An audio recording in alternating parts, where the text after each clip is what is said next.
Hi, welcome back to my table. Thanks for joining me. If this is your first time watching the show, keep in mind there's a couple episodes before this one that you can watch, but what this is a year-long campaign that's going to take place in real time, which means the game plays while I'm not even playing it over the course of 2023. If this is something you want to follow along with, please like and subscribe. I'm going to be posting pretty much every game I play, so that way you can follow along and see how it goes. I'm going to be using Pathfinder 1E as my core game, and I'm using modified combat rules based on Scarlet Heroes, which is for a solo D&D and one-on-one sort of game to help modify the combat, so that way I can fight large groups of enemies with just one player and not have to modify too much. Since we played last time, I decided that I am actually going to keep lists for my Mythic emulator. Now, Mythic is a great oracle. It takes the place of the Game Master and helps answers any questions that you might ask your Game Master. But one of the things that Mythic is really good at is focusing on bringing the story together. And in order to do that, you need to keep a list of the important PCs or NPCs, as well as threads of story plots. So far, I have 3 threads. I have the town of Great Barrow, which is what we're building up. I got the zombies in the war. In the first pilot Lost episode, a lot of zombies we were encountering on our way to try to find this suit of armor that was left behind by some dead prince. And there's no real reason why the zombies should have shown up, but in all the legends that we heard, there was always talk of war that was randomly generated. So maybe that's because the war has caused the zombies to show up. I'm not sure, but we got that down as a possible threat because that may affect Great Barrow. And last game, we discovered a gore-encrusted mirror that a guy was looking through, and it was very suspicious. So that's now part of the thread as well. On the PC sides, we've got our main character, Daven. We also have Dog Mora, who was also rescued in that pilot episode, the Lost episode, who's sort of the law in town now.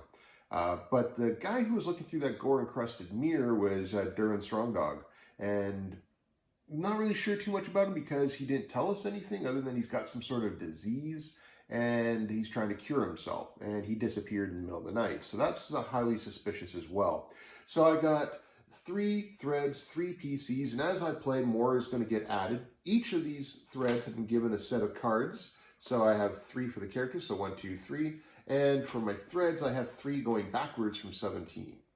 The reason why is that when the Mythic Oracle tells us to move towards a character or move towards a thread, I will then randomly shuffle the cards and go, okay, well, what thread is it that we're going to be doing? We're going to be doing something in the town of Great Barrow.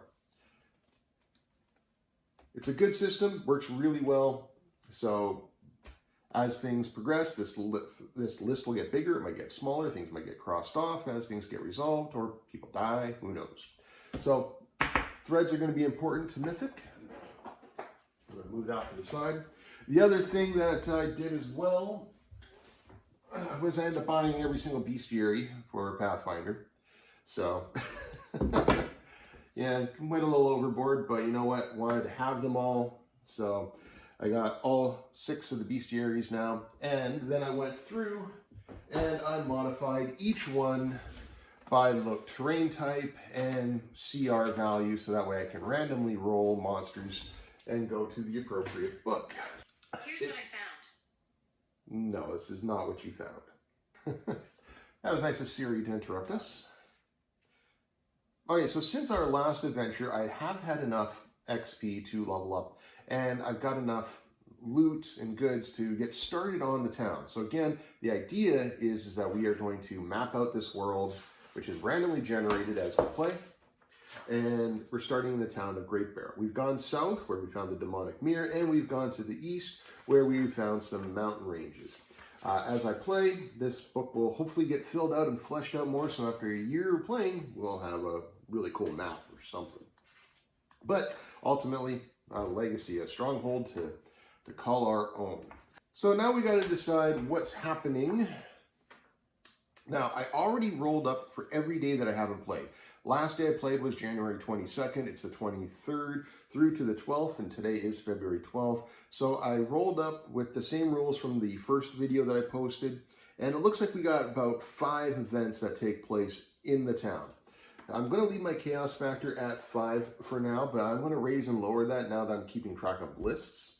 So let me go ahead and see what events we got happening. It was a quiet week all the way through until January the 28th. The percentages went up by 5%. At the 28th of January, we rolled under 45%, so we had an event. So let's determine if the event is going to be taking place in the town or if it's going to be taking place locally. So since the tavern right now is a big deal, oh, actually, I should add the tavern to the list. Now, you know what? I'm going to leave the tavern off for now because I'm not sure if I should be putting it under the PCs, because anything that an NPC, a PC, important items can go in here as a PC. I'm going to leave the Star Above the Garter off the list for now. 50-50, I think for now the big thing is that the Star Above the Garter, the tavern that we are in, is basically the thing that is most important to David. So let's go with our fate and say, did the event happen at the tavern? That's going to be a big one here. So let's find that out. 50-50, no, it did not happen at the tavern. Okay. And it's a scene setup of 1 through 9, so it's going as expected, which means that we're not adding some new twist to the plot. So it's a domestic one, and we need die 100 to see what event is going down. So we got 76. Do I want that open? I think I kind of like that open. Let's do that. 76. So that puts us at bad weather. A particularly bad patch of weather plagues the area. There's a 10% chance the weather is devastating. Oh, that's not good. There's a 10% chance the weather is attempt a DC 20 survival check. If you succeed, you've anticipated the weather and your building is unaffected. If you fail, the bad weather damages some of your supplies and you lose 1 die 4 points of goods. If it's devastating, your building gains the broken condition. Okay, well, we don't really know what building it is because it's definitely not the tavern. So do a die 20 survival check. Oh, yuck, I do not have attempt a DC 20 survival check. I actually do not have any points in survival. That surprises me, actually. Okay, well, let's see here. So obviously 13 is a fail. So it says survival uses my wisdom modifier. I don't know if that actually applies. So either way, even if I did add my wisdom modifier, which, believe it or not, is 0, not going to happen. Okay, so something bad happens. Now I got to roll under the 10%. Well, I want to roll above the 10%. Don't roll under it. 50. Okay, so it's not devastating weather. So if you succeed, you've anticipated the weather. I did not. If you fail, the bad weather damages some of your supplies and you lose 1 die 4 points of goods. That is not good. So I need a die 4. 1. Okay, so I lost 1 goods. So not too bad, but we got bad weather, -1 goods. Now, goods is used in the Ultimate Campaign book to help build your supply, your resources, your town. So losing that's actually going to make it a little more difficult on me. Okay, so that is that. So basically, my chaos factor is 5 for that scene. Because I didn't do so good, my chaos factor goes up to 6.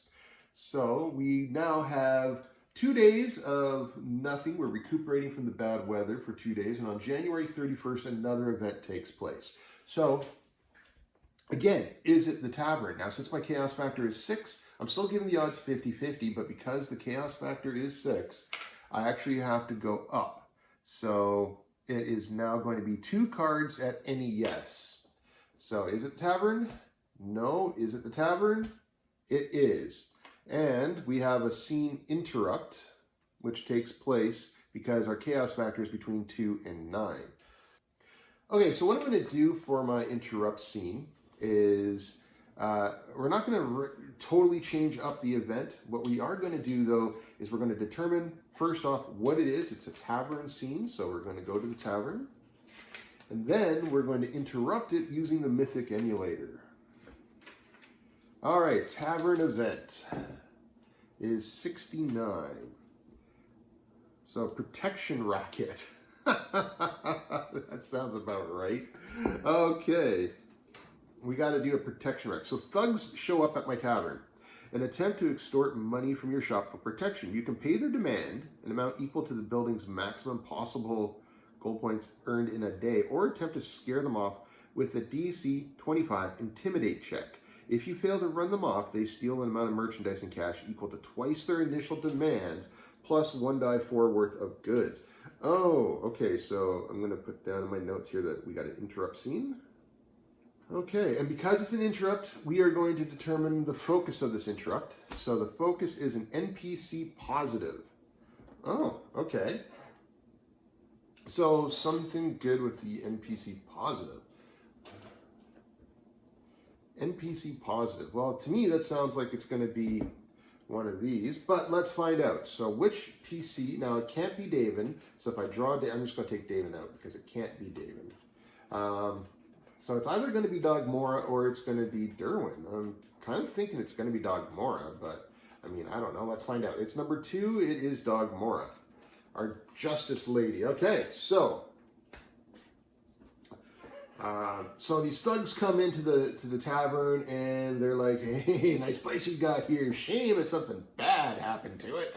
And I'm going to do my what was it I had to do here? Intimidate check. So DC of 25. Ouch. Now my intimidate, which I'm going to do, gives me a +7, but I'm also going to get a bonus, I think, from having Dogmore, you know. Let's see here. So if I'm going to do that, I need to figure out how to do group. What am I looking for here? I've got to figure out how to basically add a bonus. So I'm doing skill checks as a group.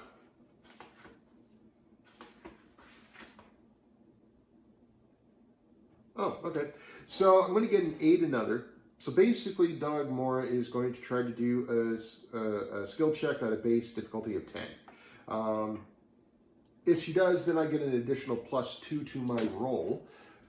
And that's about it. So Dogmora doesn't really have any stats. So I'm just going to go with a base die 20 roll. It's a 50-50 odds. So does she help my roll? 11, so she does. So in that case, then that is going to be her thing. So she overhears all of this, and I'm going to do my intimidate check. I'm not putting up with this crap. Let's see, so intimidate, so I'm actually going at +9. So 15 +9. Oh, and what was the difficulty I had to do? 25. Oh, you gotta be kidding me. So 9 and 15 is 24. So I actually fail my intimidation check. Now, I can either pay the gold and have them leave, but or do we have a battle in the bar? See, I don't want to have a battle in the bar. Oh, so I could have paid them, but because I didn't pay them, they're going to try to steal an amount of merchandise and cash equal to twice their initial demand plus a die 4. So I think they're going to try to steal it off, but you know what? It's not going to happen. So we're going to set up, we're going to see what the inside of the Star Above the Garter actually looks like. This will be interesting. We're going to have our entranceway here. Let's have some tables here. Let's go table here, table here, table here. We'll put the bar over here. I'm going to have the bar run the whole length, but the character can stand behind it. Let's have some stairs leading up this way to a sort of a second floor, which means we should probably have more bar tables. We'll put those there. We'll have an area over here. I think it's a tavern. We're going to need a fireplace, someplace that the bard can dance around and perform. So let's put that fireplace here. And I'll just go like this.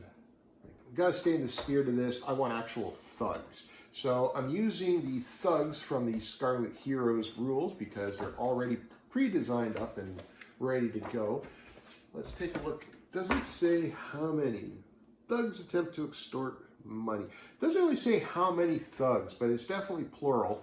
So I think I'm going to need to roll up. I definitely need more than 2. So if I roll anything less than 2, I'm going to add whatever to 2. So in this case, I'm going to go 6. I think there's got to be 6 guys because this is an extortion racket. This isn't something friendly here. So 2 plus 2. Yeah, if I rolled anything less than 2, I was going to add it. So there's going to be 4 guys. So thugs. They have an AC of 8. Wow, okay. Hit dice of 1. Which again, according to this, means they have 1 hit point each. They get a +1 to hit.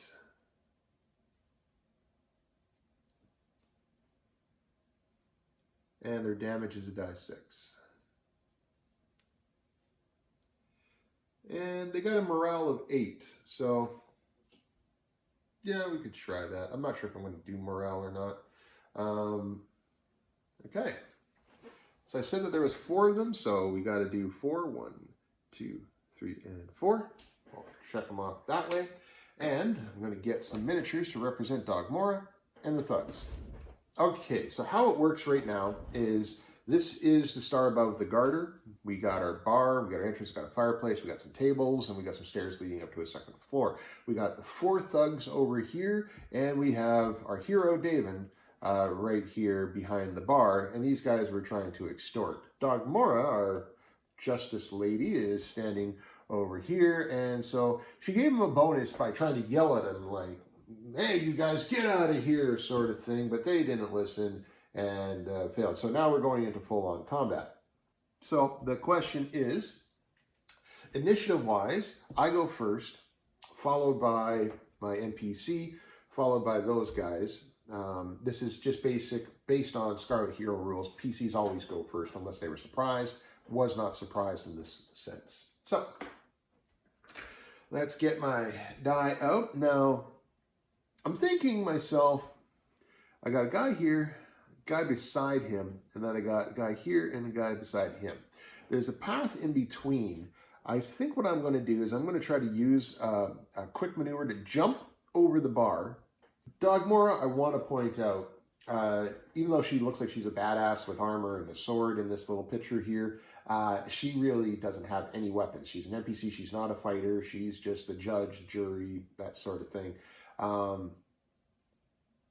going to have to roll her up something after this because obviously there's no point in having a law enforcement officer who doesn't have weapons. So I'm going to have to generate up something for her, but I don't have that right now. So she just is offering moral support to him and trying to distract them. Every round, what I'm going to do for her is I'm going to see about a skill check. I'm going to roll just a standard base die 20 on a difficulty check of 10.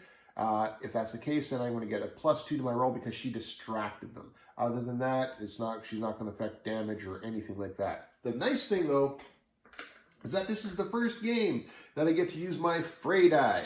So these guys are all HD1. I am now level 2. I can use my Fray die on these guys, so I'm happy about that. I am actually going to be a hero sort of thing. I'm going to do something stupid. I'm going to leap over the bar. I'm going to go right into the center here. I'm going to move to there so that way I don't provoke an attack because I'm not moving out of the range. And I'm going to attack this guy here with the shield first. And I've got my Fray die. So how the Fray die works, it's just a free damage die. So let's see what happens. So I rolled a 17. Oh, I actually get a base attack bonus now that I'm level 2. Sweet. So rolling base attack bonus.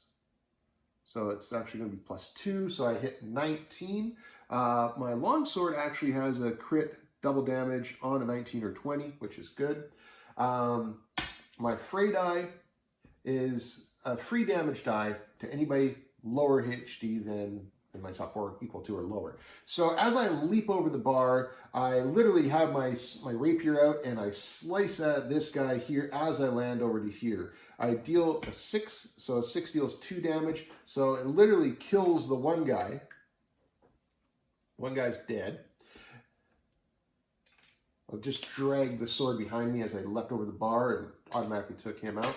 And now I'm going to roll the damage on this guy here. So my damage is a D8, but I get to do double the damage because it's a crit.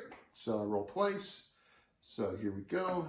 So 4 plus my strength modifier is 6.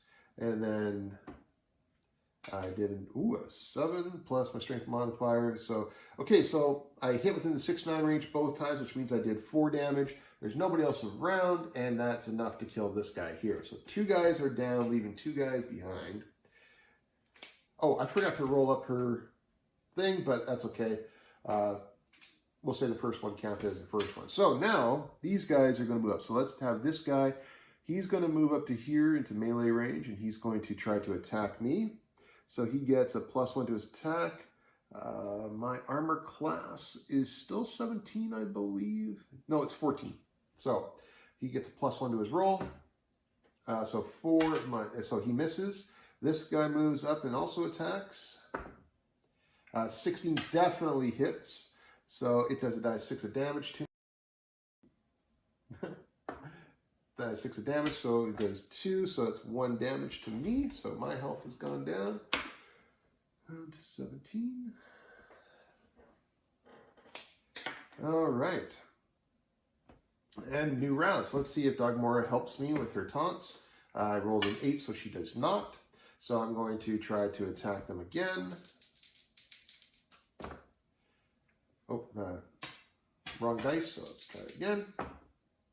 So I fail. I hit a 2, plus my 2 is 4, so I definitely don't hit their armor class. Absolute failure there. And my Fray die did a 1, and any damage dice that rolls a 1, you don't actually do that damage, it's nullified. So I swung my swords and so forth. Well, my swords. I swung my rapier and did little. I mean, I'm a bard, I'm not a fighter. And just as a reminder, David is a bard whose main skill is oration, so singing and talking. These are his spells, so he doesn't actually have to play an instrument. So I could try to actually cause fear on one of them, but I feel like I'm not going to do that. Well, that's my turn anyways. I absolutely failed. So this one's just going to try to attack me again. Misses my armor. This one here, 3 also misses. So far, it's kind of been a stalemate. So I jumped over, killed 2 of their friends. Normally, you do a morale check on these guys. I think I'll do a morale check if I kill 1 more, but I don't want these guys escaping. I want to arrest them and have Dogmora drag them off and interrogate them. So I really just want to keep 1 alive if I can. So I'm going to attack this one here. So I definitely hit the armor. Oh, and let's do a Fray die, which works. Okay, so let's go for damage-wise. Okay, so I rolled a 15, which definitely hits their armor class. My Fray die allows me to do a free point of damage to anybody I want, and my damage dice also lets me do a point of damage. Because these guys are HD 1, they have like next to no health. So they both would die, but instead I'm going to keep one of them prisoner. I'm going to actually kill this one, and I'm going to capture this one here. So, make a note. 4 thugs, 1 captured, 3 dead. All right, so I turned to Dogmora, and I'm like, and I got this guy down on the ground, standing over his body. Oh, let's do it the right way here. So I'm standing over their body, and I'm like, Dogmora, come on over here. And Dogmora comes over, and we tie this person up. And say, send them away to the brig. And Dogmora looks at me, and she says, we don't have a brig yet. We need a jail cell. We got to invest in one.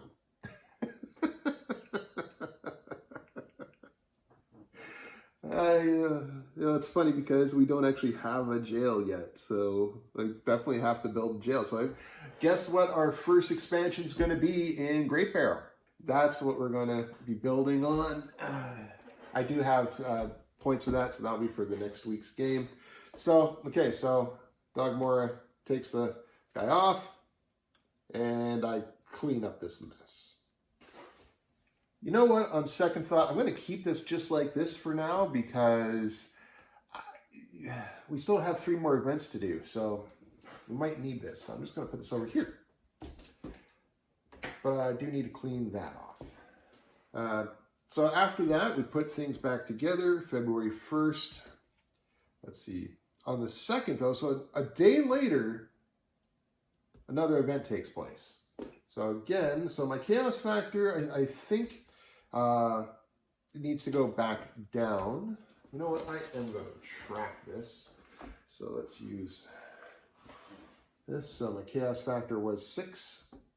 Now it's going to go back down to 5. And it's just a little counter sheet for anybody looking at it. So we were successful on that. So went back down to 5. And so 50-50 chance, does it take place in the bar? Let's see. It does take place in the bar, but this time it's an altered scene.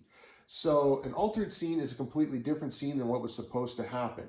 So because of that, I'm not actually going to use the campaign book to generate the scene. Instead, I am going to generate using the Untold Encounters of the Random Kind book.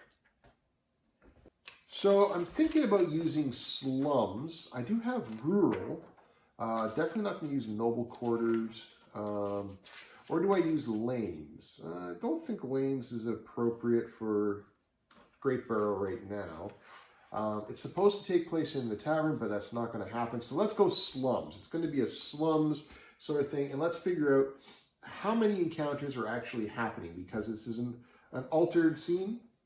We are going to definitely need to see just what happens. So on a 1 to 12, it's 1 encounter. On a 13 to 20, it's going to be 2. And we are looking at a 4. So what is this resting on? I feel like that's why. Okay, so I'm going to be 1 encounter.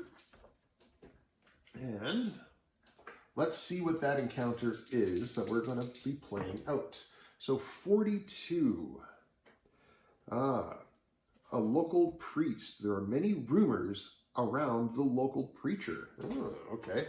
So let's go to the town encounters and look up local priest. So how this works is you roll on your table and then you go to the town encounters, and it's got every single town encounter set up alphabetically in here, so that way you can figure it out. So local priest. Okay. So a priest preaches daily that hellfire and brimstone about hellfire and brimstone to a devout following of the faithful. Oh. Although they should be mainly responsible for blessing marriages and holding funerals, they seem very busy on other things of importance to their creed. As a result, they have a poor relationship with the local community. They seem to have a strange interpretation of the local religion, and even the local ladies who help with the flowers are quickly in and out with none of the usual gossips. Okay.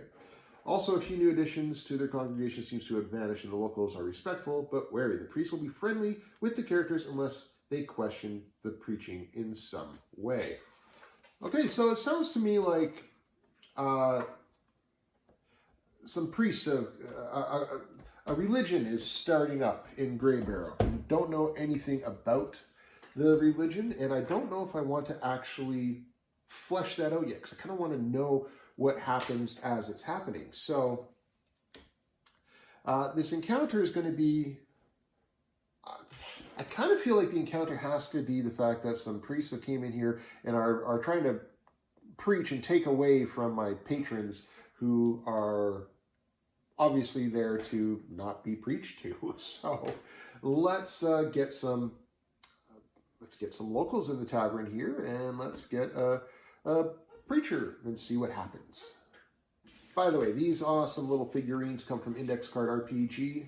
If you buy the Master Edition, you get a PDF with all the cool stuff. And this is just some of them. I printed them up and chopped them up and taped them to index cards so that way they can stand upright. Oh, yeah, that's definitely a priest. Totally doing that guy for the priest. And let's have a couple of locals having drinks at the bar. Nice, so we'll say there's 3 locals drinking. I'm going to set the scene for you. It's it's evening. People are drinking, weary days. So you got these adventurers who somehow found their way to Great Barrow. Remember, Great Barrow is not a great place. It's a rundown place that most adventurers ignore. Like if we go back to my original description of Great Barrow, it says, only passing adventurers visit as they stop in for rest on to greater destinations. History has written off Great Barrow, but we're going to change that. So these guys, I'm going to say it's a party. So if this is a party there, I'm going to actually have them sitting around a table together. It's kind of hard to keep these guys standing upright, but there we go. So these guys are sitting around having some drinks. I'm just minding my own business, polishing the mugs, and maybe actually, you know what? I'm a bard. I'm going to try to entertain these guys. So I'm going to be standing over here by the fireplace, and I'm going to have these guys be over here listening in to me as I perform some song, telling great deeds and stuff, when all of a sudden in walks this priest. And the priest has got good intentions. He's not a bad person. He just, you know, wants to save the faithful, save those who are doomed to whatever punishment. I don't know. He's going to just sit there and try to impose his will on them, which has to change. So he comes in, he starts approaching them there, and it looks like he's enjoying the song. He's enjoying my performance. When all of a sudden he starts to preach loudly and tries to drown out my music. So he actually is going to move up over here, and he's going to try to drown out my performance. And people, I need your attention. I'm here to save your souls. Do you not know that you've strayed off the path? Come follow me and I will help you. And I'm going to say that this person here, who kind of looks like a jester, literally is going to grab a bun and just throw it at him. I mean, it's a bar. In medieval times, they're going to throw food and drink. So he throws something at him. And the question is, does it actually hit this guy? Because I'm going from a story perspective, I'm going to use a GM emulator rather than rolling to see whether or not this hits the guy. I'm going to say it's likely. The chaos factor is 5, which means 2 cards at any yes. So no and yes, it does hit him. And the scene's going as expected. So all of a sudden, boom, he gets knocked down. He cries foul, and he's like, looks to me, says, what are you going to do about these rebel rousers, you know, attacking an honest patron? And I'm going to say, well, you know, you haven't actually bought anything, so you're not a patron of my bar. You're just somebody who comes in, buy a drink, and maybe I won't charge you for that bread roll that you're now holding in your hands. Which I don't think he's going to like too much. But I think this guy here, you know, he's on a mission, so I think he's used to sort of suffering abuse, and he's going to actually climb up on top of the table here, and he's going to preach at the top of his lungs. And these guys are getting angry now. They're standing up, and they're going to go now. Initially, my idea was that I was going to have to like throw this guy up, but now I feel like I got to kind of save him from this party, because they are not happy to have to be preached to when they're just here to have a good time. So I'm going to say, like, this guy here, he's got a bow. He's going to jump up onto the bar and draws his arrow and says to the priest, you should kindly consider your words and maybe consider taking them elsewhere. You're not welcome here. This guy's literally going to move up to stand right beside the table with the intent of kicking the table, trying to scroll this guy down. And this one here, who looks like is happy-go-lucky, is just going to stand there and just sort of like, woohoo, cheer on his buddies as they're getting ready to attack this priest. So I need to diffuse the situation. Wow, I actually wasn't expecting this. So I think what I need to do then is I need to leap into the center. And as I leap into the center, I say to the priest, you better get out of here, guy. I don't know if I can hold these guys off. Now, I need to do a persuasion check, something along the lines of that. Now, diplomacy, I can use my diplomacy to try to talk them down, but I don't know.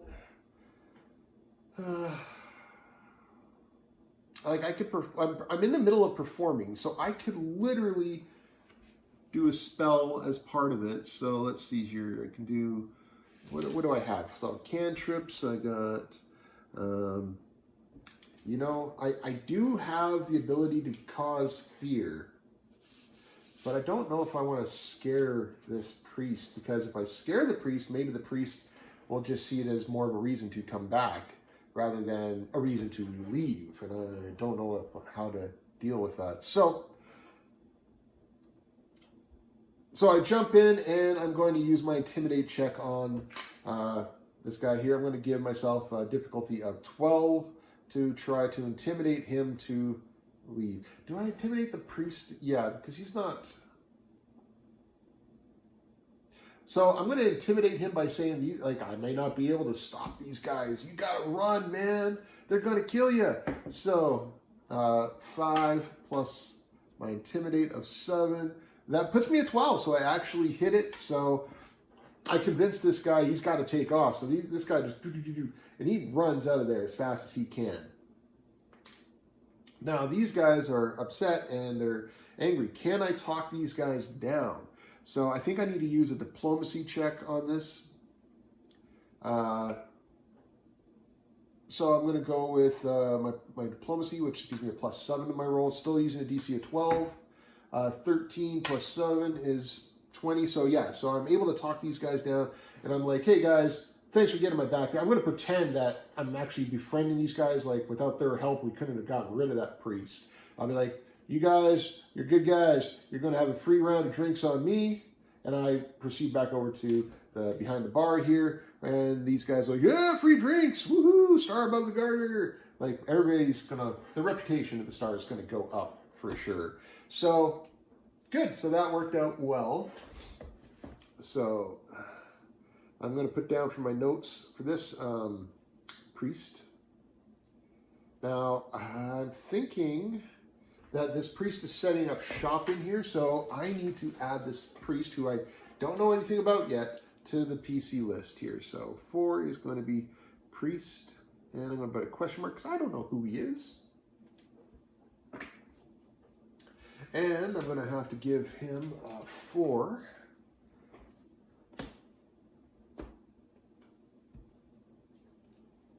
All right, so priest visit.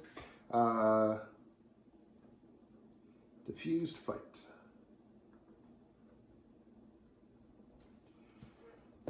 Okay, so I'm going to say plus reputation on this one because, hey, people are, the priest knows about the place, the adventurers here know about the place, so that's that.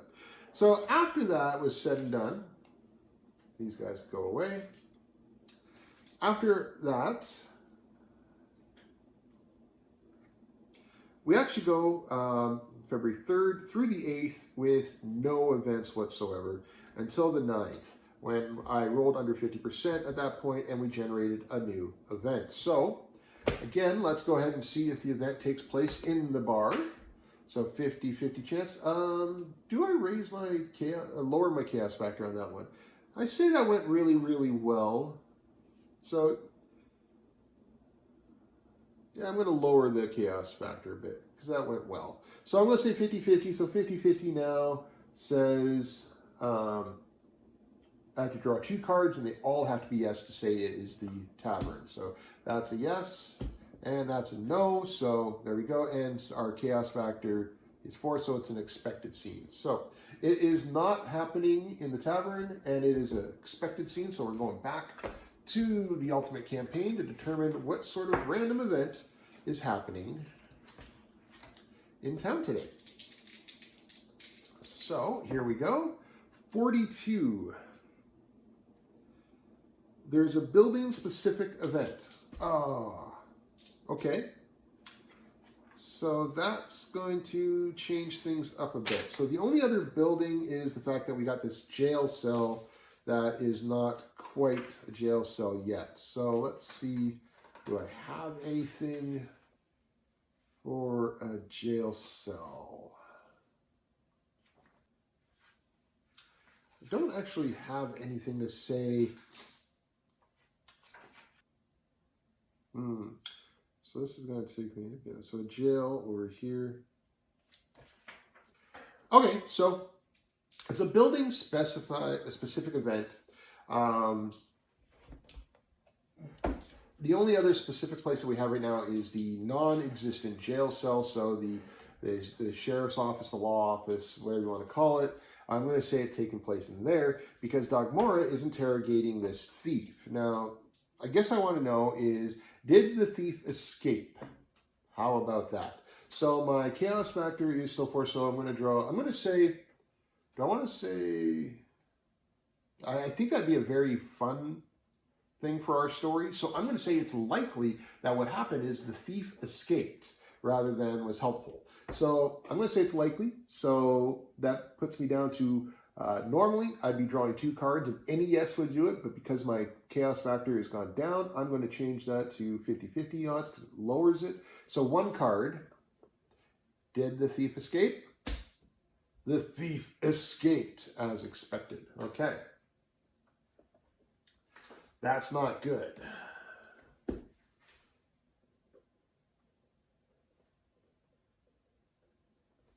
Okay, so I guess the question then becomes is, did the thief, did Dogmora get any information from the thief prior to them leaving or escaping? Okay, so the thief escaped. The thief got out somehow. Was it some sort of where?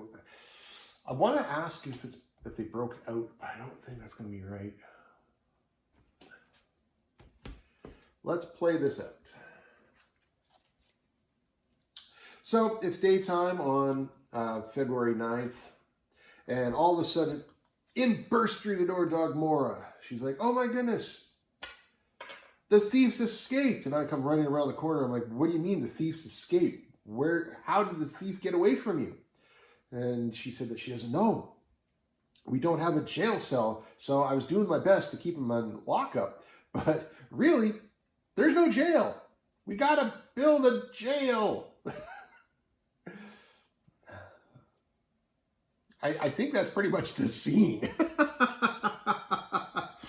I mean, honestly, yeah, that's going to be the scene. So the thief escaped.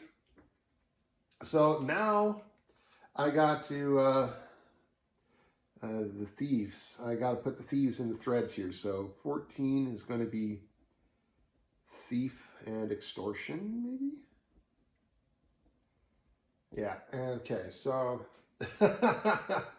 this just got a lot more interesting for sure. Okay, so I added the thieves to my thread list. So yeah, we really got to build that. We got to build a jail. That's so huge. So I hang my head in shame and say to Dogmora, "Tell nobody of this. This is between us." And she's like, "Aye, sir." Or I don't know. I don't think she's that type of person, but she agrees, and off she goes. And I go back to my bar and pour myself a drink. Okay, so because that did not go my way, the chaos factor is definitely going up. So the thief escaped. And so February 11th, 10th through 11th, nothing happened. But today, February 12th, an event takes place. So let's go ahead and see what event that is going to be. So chaos factor's at 5 again, so it's a 50-50 odds. Did it take place in the star? It does not take place in the star, and it's a standard event, not a random event. So if I don't actually have something in here that's going to work, if it says building event again, I'm going to go to the Untold Encounters book and generate up an encounter that way. So here we go, downtime events, 77, bad weather. Again? Bad weather again. Oh boy. Okay, so I got to do a DC 20 survival check. So this is a straight up D20 roll. This is the exact same thing that happened on January 28th. So because it happened in the in this current PlayStation since it happened in this current play session, I'm going to say I'm a little more inclined to be prepared for the weather this time. I'm not sure what that means exactly. So I'm going to lower the DC check to 15 for the survival check. So it's just a straight die 20 roll. And I literally roll a 15. Okay, so I survive. If you succeed, you anticipate the weather and your building is unaffected. If you fail, the bad weather damages some of your supplies. Okay, so nope. I'm good. So bad weather passes.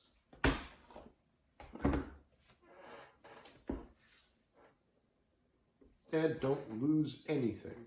Okay, that works for me. Can't argue with that. Now I need to generate the income for the day, well, for the week. So I got 2 weeks worth of income to generate. Oh, wrong book. Good book, but the wrong book. Okay, so I'm going to be generating capital here.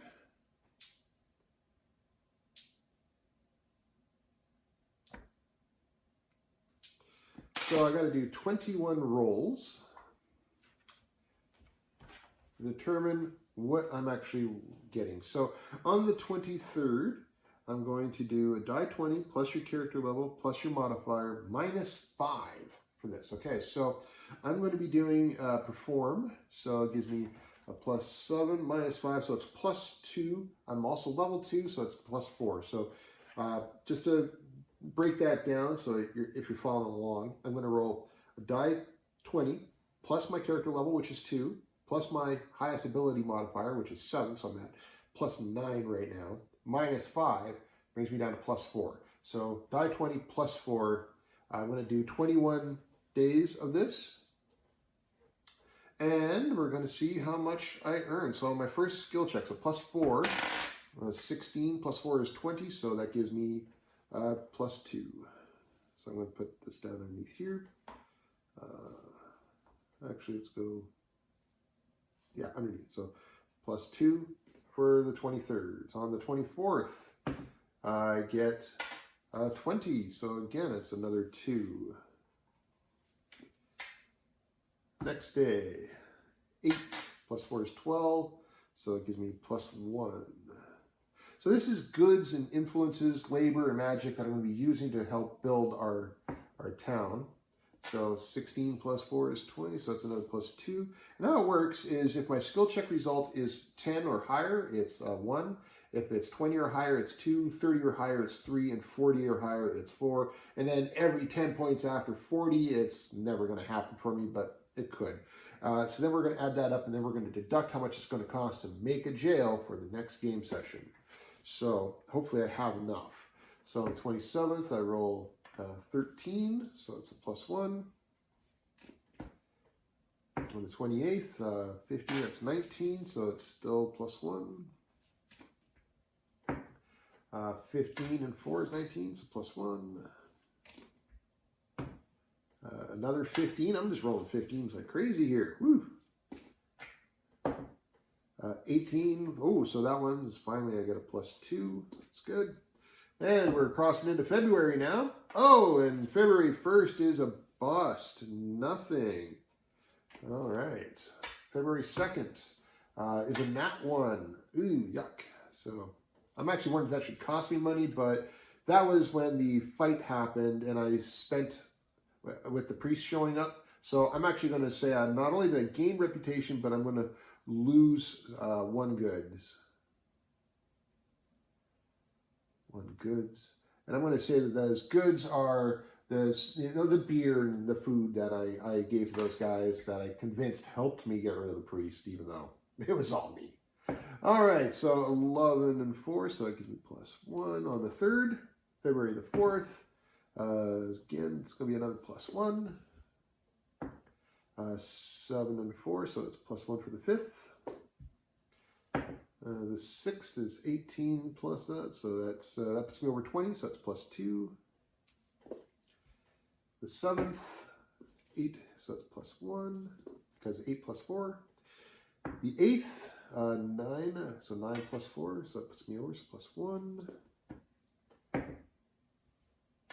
15. So that puts me at 19. It's still not 20, so it's only +1. On the 10th, 6 + 4 is 10. Woohoo! Just squeaked by on the 10th. Must be freaking out about that thief escaping. And the 11th, again, another +1. And for today, big money, big money, big money. Come on, 18. Yes, I cross over the 20, so it gives me a +2.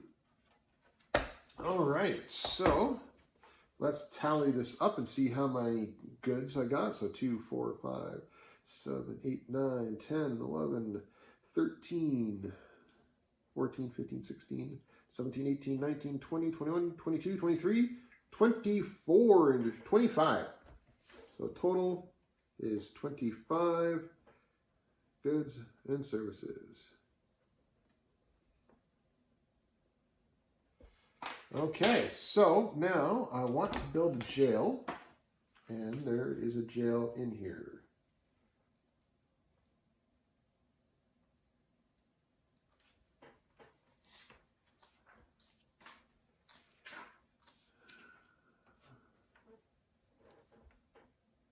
Okay, so plus my goods from last time.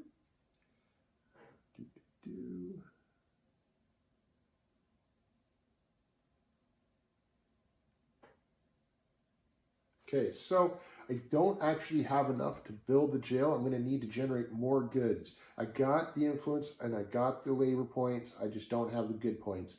So for the next week, my goal is to try to generate enough goods and services in order to build a jail. That's going to be the key. I'm pretty sure I don't generate any goods. I could have sworn I generated goods last time we played, but let's double check here. No, I got my influence points as a good. So yeah, now I do show that I got a -4 to goods. I don't remember why I got that. So I'm going to say that it has to apply. So my 25 is now going down by -1, so it's actually 24. I need 40 goods in order to. Now I can buy that with gold on another mission, which I might have to do next week. But for now, I think that's the goal. So the goal is to build a jail cell to make sure that that doesn't happen again. Maybe next week we'll try to go on an adventure. I'm very curious about that gore-encrusted mirror and the thieves. What are those going to play into things here? Who is this priest? I want to know more about that priest. In the meantime, thanks for watching. I hope you enjoyed, and we'll see you next time.